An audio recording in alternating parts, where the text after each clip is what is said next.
Já que a gente vai falar de coronavírus, nada do que o maior especialista do Brasil em coronavírus. Do YouTube, talvez.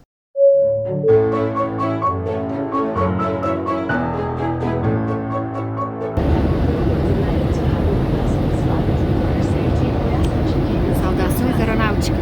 Tudo bem com vocês? Tudo bem. Olha aqui, pessoal. É o Átila, moçada. Acho que vocês conhecem. Prazer. Dispensa apresentações, mas tem que se apresentar para o pessoal. Prazer.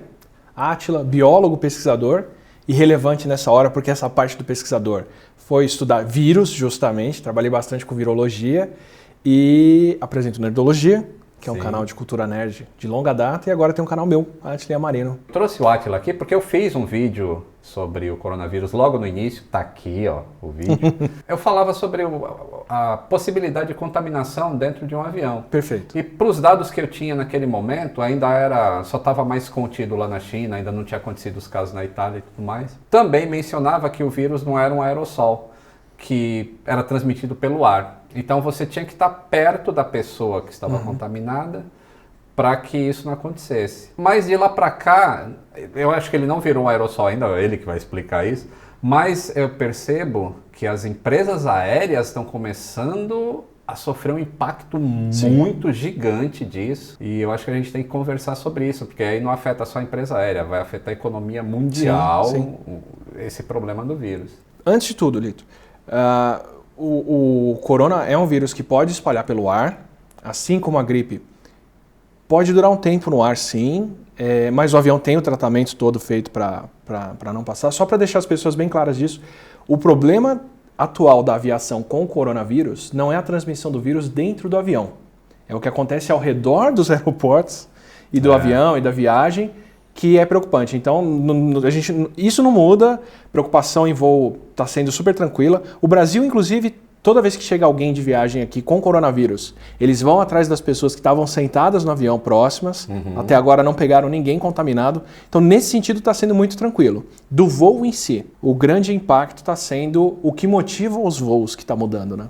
Aí, tem uma coisa interessante que eu acho, logo que começou a crise lá na China, as empresas aéreas americanas interromperam os voos para a Ásia, que é o mercado mais lucrativo das empresas aéreas. Então isso vai ter um impacto muito grande, e as empresas que não estão boas assim, monetariamente, com fluxo de caixa bom, elas vão quebrar. Já fechou uma companhia inglesa, não fechou? Fechou. A Flybe. Flybe, é. Assim, tipo, as que não estavam boas já antes dessa crise, tipo a Norwegian e outras low costs, elas não vão suportar esse período que a gente não sabe quanto tempo vai durar e vão quebrar. Mas o que eu achei interessante lá é que os voos foram imediatamente, tem um vírus lá que ele espalha rápido, então não vamos voar para lá.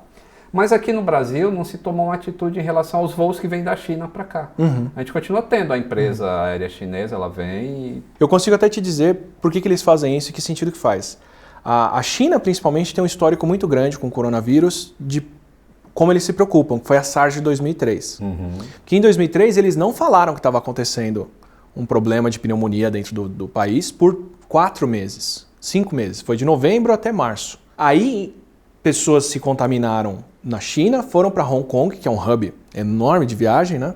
Em 2003 não era tanto quanto hoje, mas já era. Quem se contaminou em Hong Kong voou para os seus países respectivos e foi morrer de pneumonia nos outros países. Canadá, Vietnã, Singapura, Japão, em vários lugares. E aí a China foi obrigada a reconhecer que eles tinham um problema de pneumonia lá, se descobriu a SARS e aconteceu o que aconteceu. E ninguém estava indo para a China no ano seguinte. 2004, 2005, eles tiveram uma queda de movimento porque as pessoas não confiavam no governo que estava tudo certo. Então, assim, para esse ano, eles tiveram que falar, não, esse tipo de desconfiança a gente não pode gerar. Então, eu tenho certeza que muito do incentivo de fechar voos foi para não ter gente chegando infectada em outros países e morrendo, culpando o governo chinês de estar escondendo alguma coisa ou fazendo o que foi.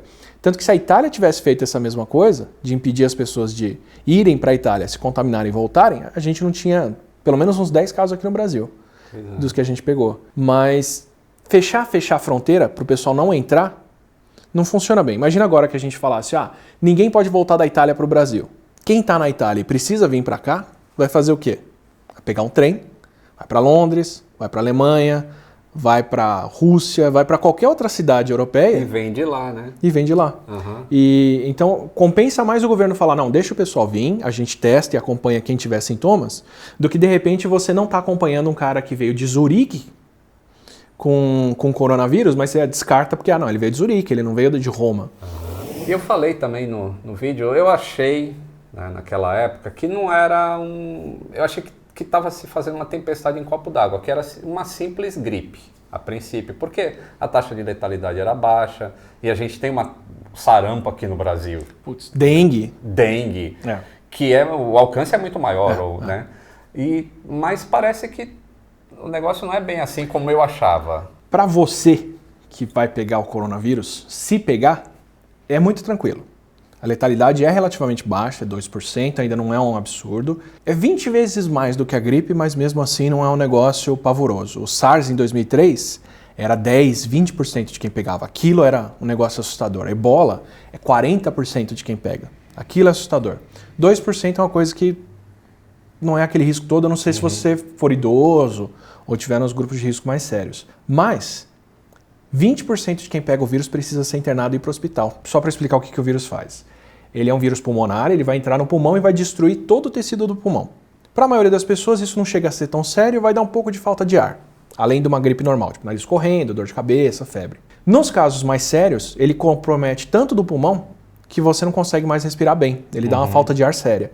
Para essas pessoas, elas têm que ir para o hospital e ficar com o oxigênio direto para poder absorver mais oxigênio para poder respirar. 80% de quem pega, no máximo, vai ter um pouquinho de falta de ar. 15% vai pegar e vai ter essa falta de ar que você precisa ficar com o cilindro de oxigênio, oxigenado, acompanhado. Para os 5% mais sérios, o pessoal vai para a UTI, tem que ser entubado, e a China chegou inclusive a fazer respiração extracorpórea, tirar o sangue da pessoa, passar numa máquina que oxigena o sangue e devolver para ela, porque o pulmão não estava funcionando. Cara, e é reversível isso? Não estou dizendo para esses casos mais graves, mas tipo, você falou compromete o pulmão.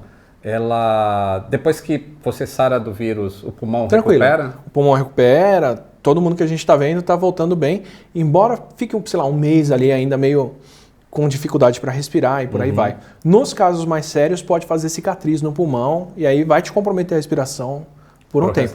Mas esses casos mais sérios é com quem tem 70 anos, 80 anos, já tem outras coisas comprometendo que não deixam a pessoa respirar bem. Mas aí por causa desses 15, 20%, dependendo do país e do quanto eles estão monitorando, mas pelo menos 10% das pessoas que têm que ir para o hospital, a preocupação passa a ser essa, na verdade. É o tanto de gente que vai ser internada e não quem morre. Então, se a minha empresa pega coronavírus, 10% dos meus funcionários vão parar de trabalhar porque estão internados. Sem falar nos outros que já deviam estar em casa e não deviam estar trabalhando com o vírus. Mas se a minha cidade pega, 10% das pessoas tendo que parar no hospital, é muita gente. Aí não tem estrutura para isso, né? Não. O país com mais leito é o Japão, eles têm 1% de capacidade de leito.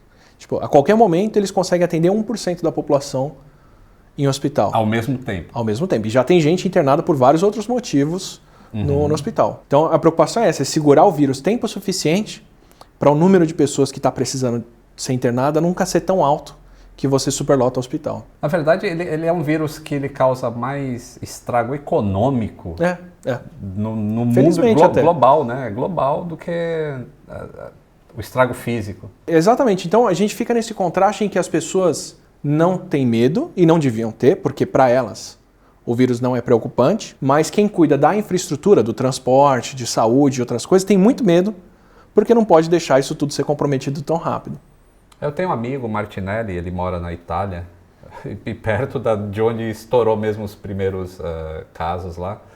E ele falou que a faculdade já está fechada desde fevereiro e sem previsão de abrir. E as escolas, e eles estão tipo isolados. Ele me mostrou um vídeo que ele fez da janela da casa dele. Tem ninguém na rua, ruas desertas, não tem carro, não tem nada, parece idade... E o ponto não é que se você sair na rua você vai morrer, é que se muita gente se juntar e todo mundo ficar doente, vai parar todo mundo no hospital e vai travar o hospital. No fim, o impacto para a aviação não é medo de pegar avião, pode até ter gente com medo, e eu em particular não teria, porque não é aí que está o problema. O problema é, qualquer evento que junta mais de 100 pessoas... está sendo cancelado em todos os lugares onde tem alguns casos de coronavírus, porque ele espalha bem, entre pessoas. Então, convenção, show, congresso, a Feira do Carro de Genebra desse ano foi cancelada, a Feira de Tecnologia do começo do ano foi cancelada, a E3 de Games deve ser cancelada também, o lançamento de celular do Google foi cancelado, o lançamento de celular da Samsung foi cancelado. Então, o que leva as pessoas a ir para o aeroporto é que está sendo o problema, e não o voo, né? As empresas aéreas, eu trabalho numa empresa aérea, e logo que cortou esses voos para a Ásia, a empresa já entrou num sistema assim, de controle. Então já tem aviões parando, aí consequentemente sobra tripulação, sobra mecânico, sobra tudo, porque você não está mais usando aquela demanda que tinha. Então ela já cortou 10% dos voos domésticos e internacionais. Isso é um impacto muito grande, aí vai começar a ter pessoas que têm que ir para casa porque... voluntariamente, a princípio, mas se a crise continua por mais tempo... E tende a continuar, né? Todo mundo já está recebendo de empresas multinacionais os avisos de que não é para viajar, a não ser que seja essencial. Qualquer pessoa que eu conheço que trabalha em multinacional, no mínimo está nesse grau de aviso. Quem trabalha nas empresas americanas, principalmente na região de Califórnia e Washington, do estado de Washington, que são os lugares mais afetados, as empresas estão fechando. Não é nem tipo, recomendo que você trabalhe de casa. É tipo, olha, ou trabalha de casa ou está dispensado. Fechando mesmo, por causa do contágio. Só que aí o que acontece? Vamos comparar com os dois problemas anteriores que a aviação já teve, né? Que eu chuto. Que foi SARS e... Setembro 11. Ou você está falando de vírus? Vamos pegar o setembro 11, setembro que foi 11. Terrorismo. Quanto tempo durou o alerta? O pânico de setembro 11 foi uns 3 meses. Uns 3 meses. E depois ficou aquele negócio que tem menos viagem, porque a galera optou por ir de carro e estava com medo de embarcar. Então, sei lá, tem um impacto brusco ali por 3 meses e depois não volta para o patamar anterior, porque nem todo mundo estava confiante de embarcar, né? E depois o voo ficou mais difícil porque tem TSA, você tem que passar por, né? Então, beleza. Teve 3 meses de queda e levou alguns meses para voltar para o patamar anterior. SARS, 2003. O surto foi de março até junho. Porque em março a China teve que reconhecer, porque morreu gente fora de lá. Na SARS tinha uma vantagem muito grande, que apesar do vírus matar muito mais gente, por isso ser mais preocupante, o vírus da SARS, ele, por ser mais severo, dava mais febre. Então 99% das pessoas que tinham SARS estavam com febre. E o vírus só passava depois da febre. Então saíram literalmente colocando sensor de temperatura em tudo quanto é lugar. Chegava alguém com febre, isola, testa e vê se tem SARS. E aí com isso em 1 mês, 2 meses, conseguiram conter. Continuou tendo casos em hospital porque o pessoal que estava tratando dos doentes pegava o vírus, mas transmissão social fora de hospital não rolou. Foi só em 1 ou 2 cidades chinesas e Hong Kong. Então isso morreu em meses. Não chegou a durar 4 meses. A gente ainda está no começo disso, no comecinho desse surto. E eu não vejo outros países tendo a capacidade que a China teve de falar, faz tudo, fica todo mundo em casa, todo mundo tem que ter uma distância um do outro, parou a vida, fecha as fábricas, fecha tudo junto ao hospital. Primeiro porque em outros países a estrutura não é toda controlada pelo Estado, como é na China. Segundo porque as pessoas não vão estar dispostas a atender demandas do governo como os chineses estão, por N motivos. Mas a OMS fala isso, que na China foi essencial a colaboração da população de aceitar ficar trancada em casa, sem aviso prévio por meses, e não tem essa capacidade técnica até de produzir máscara, remédio, teste, as coisas todas para fazer isso. Ou seja, a gente não vai chegar naquele cenário apocalíptico do Caio Moura, quando ele falou que chegou o vírus aqui, o país acaba. Mas vai ser alguma coisa bem mais grave, porque assim, eu tendo a pensar que houve um excesso de informação de todos os lados falando sobre isso. E isso me causa um pouco de desconfiança. Não, com razão, com razão. Mas, ao mesmo tempo, eu vejo que ele começa a afetar. As empresas aéreas estão diminuindo, as empresas de seguro, cartão de crédito, todas essas empresas que possuem esse tráfego de pessoas entre países, assim, está tudo diminuindo a demanda. Isso vai causar, tipo, não um crash da bolsa, mas a bolsa está caindo bastante. Teve o crash, né? Então, é um negócio grave, como você falou, não em relação ao vírus, mas em relação ao que ele vai causar economicamente. Você não vai ver gente falando depois, putz, alguém da minha família pegou o corona e morreu. Você vai ver gente depois falando, putz, minha escola fechou, meu trabalho fechou. Perdi o emprego por causa do... Para pegar um outro vírus, esse vírus mesmo, não sei se afetou muito a aviação.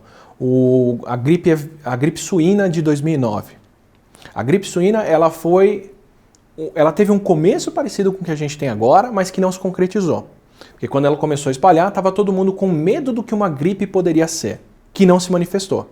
Então, a gripe se espalhou sim. Até hoje a gripe que a gente pega todo ano é a gripe suína de 2009. O vírus veio e ficou na população. É o tal do H1N1? É aquele H1N1. Tem vários, mas em 2009 ele extinguiu o outro que existia e entrou no lugar dele. Assim, em termos do fenômeno, foi sério. Mas ele não causava os sintomas sérios que a gente imaginou que ele pudesse causar. Então a gente tem isso na cabeça, né? Teve aquele pânico em 2009, mas no fim não deu nada. Porque teve um pânico de que o vírus podia se espalhar, o que aconteceu, mas o medo de que ele podia causar problemas nas pessoas estava um pouco descalibrado. Então teve o preparo, mas a onda não veio. Dessa vez, teve o preparo e a onda está vindo. E não é, de novo, não é onda de morte, não é porque você vai pegar e vai morrer. A grande maioria das pessoas vai pegar isso, vai se curar e vai ficar com um pouco de falta de ar no meio do caminho. Mas, para os idosos é um problema, para quem tem hipertensão, diabetes fora de controle, problema respiratório, isso é um problema e esse pessoal vai para o hospital. Então, a gente mal começou a ver o desenrolar. Para pegar a China, que já, teoricamente, já começou e passou pelo vírus. Enquanto a gente está gravando aqui, a China está cada dia tendo menos casos novos. Então não vou dizer que estão resolvidos, ainda tem umas 30 mil pessoas em hospital lá se curando, mas a tendência daqui a um mês e meio é a China quase não ter caso nenhum novo. Isso é o melhor cenário que a gente pode olhar e espelhar para o resto do mundo. Porque eles conseguiram controlar o vírus. Qual foi o cenário deles? Fechou fábrica, fechou produção, fechou escola, fechou transporte, fechou tudo. Então só a China ter passado por isso ainda vai afetar a gente por faltar peça, por faltar eletrônico, por faltar equipamento, que a gente ainda não percebeu porque ainda tem estoque. Mas a Apple já está tendo dificuldade para fazer iPhone novo, todo mundo que comprava peça chinesa está começando a ter problema já. Se a China conseguir retomar o gás daqui a um mês ou dois, porque isso passou, eles vão voltar a fornecer isso tudo. E vão fornecer muito mais, porque vão entrar no lugar das outras fábricas do resto do mundo que ainda estão entrando na fase de parar. Então a China passou a onda e agora eles vão entrar na velocidade. Por exemplo, máscara. Eles já estão fazendo 1 milhão de máscaras por dia. Nossa. Coisa que eles nunca fizeram, que é para vender para o resto do mundo inteiro. Teste, eles estão fazendo 1.600.000 testes por semana. A hora que não tiver mais quem testar lá, eles vão exportar. Então eles estão já se preparando para sair do outro lado e é capaz deles saírem do outro lado ganhando. Por eles terem sido rápidos e fecharem as coisas. Mas aí isso vai começar a acontecer na Europa agora. A Itália vai começar a fechar, Estados Unidos vai começar a fechar, a França já declarou, hoje o presidente francês falou, é uma epidemia inevitável, a gente vai ter aqui. A Alemanha está começando a fechar. Então, o que era para ser um negócio de 3 meses, a cada país novo que entra nesse ciclo, a duração dele estende. Então, se o que a gente teve da SARS em 2003 durou 3 ou 6 meses, se o 11 de setembro durou alguns meses, imagina agora que a Europa vai entrar daqui a alguns meses, a Ásia deve entrar, a América do Sul deve entrar, então a gente deve ter pelo menos 1 ano ou mais aí desses... De crise. E aí não acontece ao mesmo tempo, né? Ela vai acontecendo cada país com um tempo diferente. Exato, exato. A gente no Brasil foi poupado porque não somos um hub, não é para cá que as pessoas vêm. Por que o Irã pegou o vírus logo? Porque ele é o maior hub do Oriente Médio, de voo e de entrada de pessoas. E aí a coisa chegou ali e explodiu. A Itália pegou o vírus da Alemanha, ao que parece. Mas na Alemanha não espalhou tanto, só que agora a Alemanha está crescendo. Os Estados Unidos, enquanto a gente grava aqui, começo de março, os Estados Unidos têm a pior letalidade do vírus. Tá? O vírus mata o dobro de americanos do que o resto do mundo, como já fez no Irã.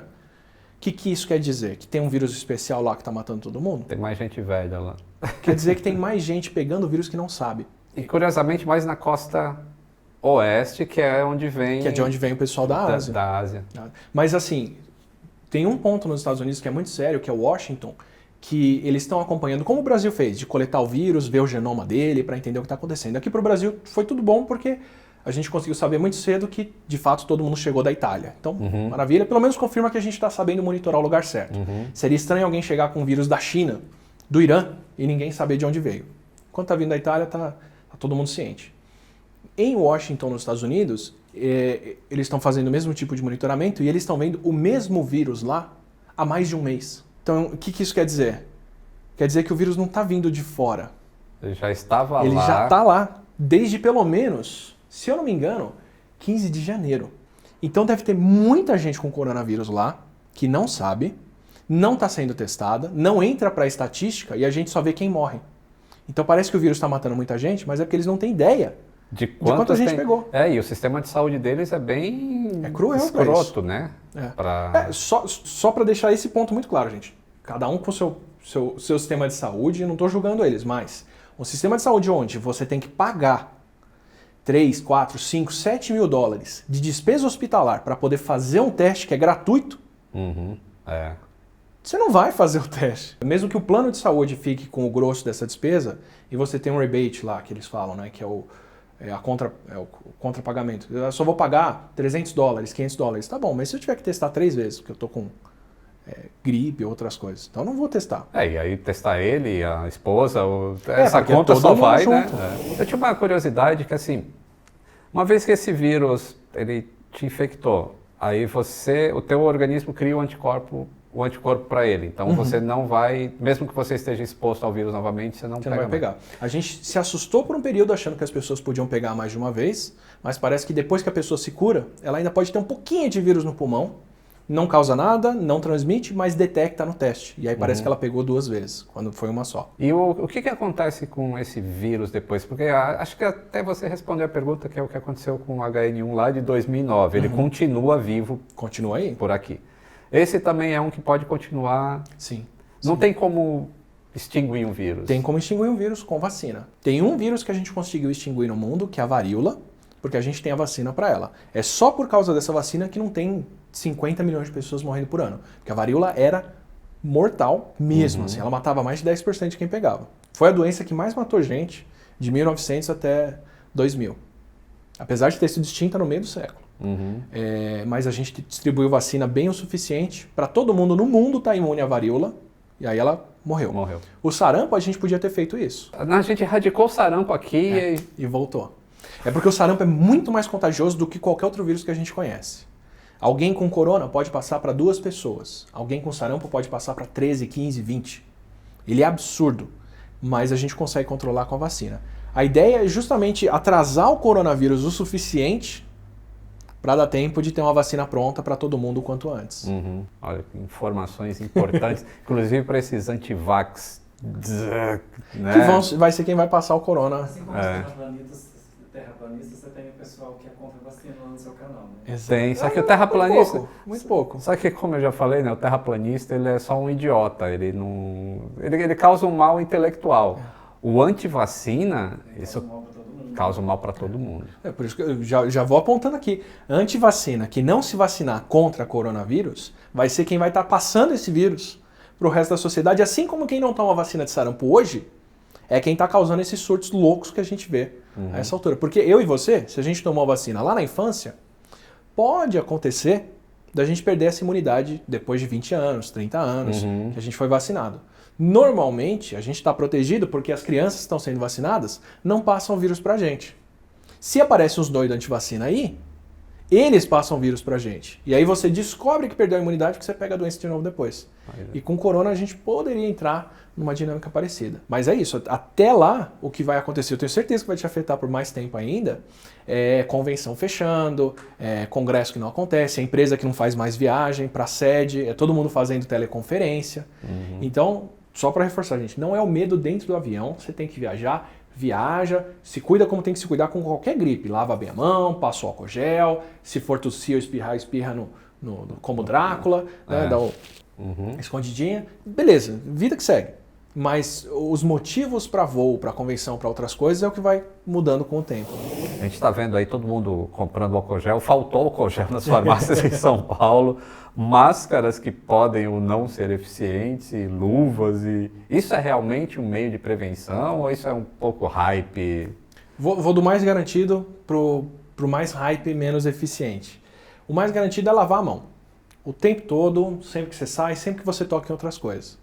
Então, por exemplo, pegou no corrimão, pegou no copo, pegou em alguma coisa, saiu, foi comer, andou em transporte público, qualquer coisa que você fez, lava a mão depois. Tem que lavar a mão bem, é uma lavada demorada, de 10, 20 segundos ali, esfregando palma da mão, dedo, unha, dedão. É lavada de cirurgião mesmo, para garantir, especialmente em tempos que se o vírus estiver circulando, e você só pega coronavírus. Se tiver alguém com coronavírus ao seu redor, então a gente aqui no Brasil ainda não tem transmissão local, não é legal se prevenir, mas a gente ainda não está no caso de tomar todas as medidas aqui. Mas vai ter. Vai ter. Vai ter. Eu já te digo até como vai ter. Álcool gel funciona muito bem, porque ele destrói a capinha do... O coronavírus chama corona porque ele tem uma capinha de gordura com espetinhos, que parecem uma coroa por fora. E o álcool destrói essa capinha de gordura, o vírus não tem como entrar no nosso corpo. Tem que ser pelo menos álcool 60, para ele ter uma concentração de álcool suficiente para matar o vírus. E o fato dele estar em gel ajuda porque fica na mão, dura mais tempo. É melhor do que usar o álcool comum de cozinha, que também funciona se for mais de 60%, 70%, também funciona, mas já é mais prático. Ao contrário do que falaram, não altera resultado de bafômetro. Eu não sei como é que fizeram aquele vídeo e por que estão espalhando isso. Coisa de WhatsApp, né? Funciona melhor do que vinagre. E teve gente falando que vinagre é que limpa a mão. É só vinagre de limpeza, que a gente quase não usa no Brasil, que ele tem uma concentração muito mais forte do que a de cozinha. Então, lavar a mão é melhor. Se você não quer usar álcool gel, deixa o vinagre para lá. Máscara, pode proteger? Pode. Tem que ser uma máscara que veda muito bem a respiração, que fecha muito bem, que a gente não pode usar por causa da barba, porque o ar escapa pelo lado. Então, recomendando isso só para funcionários de saúde, para quem precisa usar essa máscara para trabalhar e porque vai proteger. Não, uma médica que pega o coronavírus está em risco, não vai ajudar mais ninguém, vai precisar de médicos para atender e pode passar o vírus para quem ela está tratando. Então, para ela, deixa a máscara. Ela vai saber encaixar, colocar, fixar bem para não respirar. Então, assim, não recomendo para as pessoas comprar, porque primeiro, a gente não vai saber usar e não vai usar direito.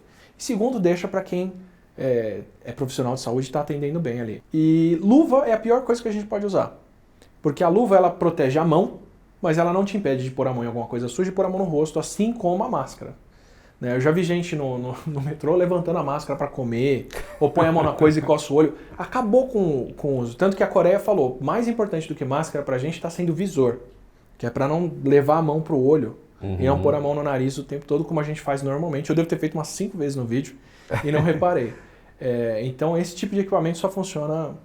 Ou para quem rói unha, é melhor parar de roer unha, pelo menos durante essa crise. Lava bem, lava a mão, vai roer a unha, lava bem a mão, esteriliza. E álcool gel só funciona na mão se você tiver com a mão limpa. Se você pegou sujeira, você tem que lavar ela primeiro antes de usar o álcool gel. Ele só vai limpar a superfície sem matéria orgânica, que a gente fala, sem estar com molho ou qualquer coisa assim. Pô, sensacional, hein? Obrigado. Grandes informações, Átila. Muito obrigado. Eu queria muito falar com o Átila aí, porque depois daquele vídeo que eu fiz, muita coisa alterou. Mas eu digo, o vídeo faz sentido. No voo, para quem está viajando, beleza, continua valendo o que você falou lá. A questão agora é que a gente está tendo problema com os motivos dos voos, né? Não com o voo em si. Espero que a gente tenha contribuído para você entender um pouco disso. Vai ter no Brasil essa epidemia, não tem... eu fiquei de falar como é que vai verdade. ter. Uma pessoa em cada 10 não tem sintomas de corona. Não tem febre, não tem nada, geralmente entre os mais novos, mas entre mais velhos também. 19 anos ou menos, teve um caso na China de morte por coronavírus. De mais de 1.000 infectados. Quer dizer, para criança e para jovens, não é um vírus perigoso, nem para gestante, que o pessoal sempre pergunta, e do corona a gente não tem motivo nenhum para ficar preocupado por tudo que a gente sabe até aqui. Mas como algumas pessoas não têm sintomas, essas pessoas passam desapercebidas. Então a gente está recebendo o tempo todo pessoas de países com o vírus.